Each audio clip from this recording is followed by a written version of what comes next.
यदि आपने इतिहास में कुछ बड़ा ना किया हो और आप चाहते हैं कि आपका नाम भी इतिहास के पन्नों में कहीं दर्ज हो, तो बस इतना कीजिए कि नई किताबों में कुछ चैप्टर बदल दीजिए। कर्नाटक सरकार ने एक बार फिर से सावरकर के नाम पर झूठ परोसने की जनता और विद्यार्थियों के सामने कोशिश की। कर्नाटक सरकार ने 8वीं क्लास की एक पुस्तक में लिखा कि सावरकर अंडमान की जिस जेल में बंद थे, उस जेल के कमरे में ना कोई खिड़की थी, ना कोई छेद था, फिर भी एक बुलबुल वहां आया करती थी और सावरकर उसके पंखों पर बैठकर जेल से बाहर जाया करते थे।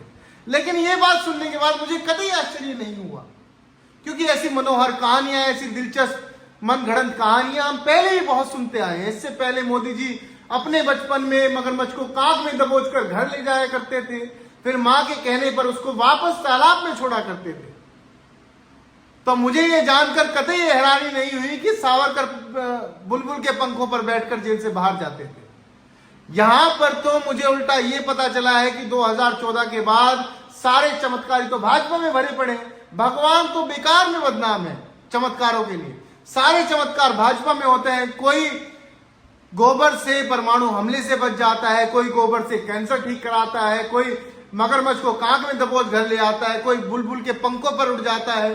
कल को यदि कोई ये कहे कि हम मच्छर पर बैठकर अंतरिक्ष में यात्रा करके आएंगे तो चौंकिएगा मत, क्योंकि 2014 के बाद इस देश में सब कुछ संभव है।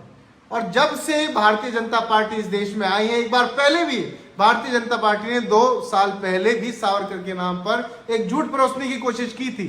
कहा था कि सावरकर ने गांधी जी के कहने पर अंग्रेजों से माफी मांगी, और उस समय भी कांग्रेस पार्टी ने इस बात का चीरण करते हुए, पर्दाफाश करते हुए बताया था कि गांधी जी 2014 में भारत आए और सावरकर ने माफीनामा लिखा 2011 में। फिर गांधी जी कैसे कह सकते थे सावरकर को माफी मांगने के लिए। हर बार भारतीय जनता पार्टी सावरकर के नाम पर नया झूठ लाती है और बाद में सावरकर की किरकिरी कराती है, क्योंकि वह झूठ तो प्रमाणिक होते ही नहीं, वो सब तो मनगढ़ंत कहानियां होती हैं।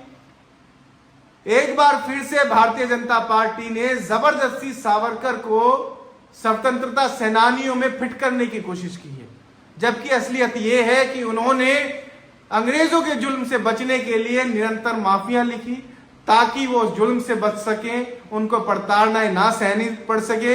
लेकिन जब आपने इतिहास में कुछ बड़ा ना किया हो तो सिर्फ इतना कीजिए कि इतिहास के पन्ने बदलने की कोशिश कीजिए।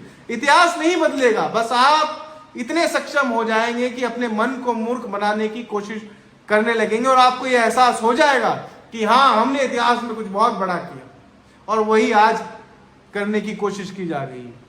एक बार फिर से छात्रों के भविष्य के साथ, उनकी शिक्षा के साथ खिलवाड़ करने की कोशिश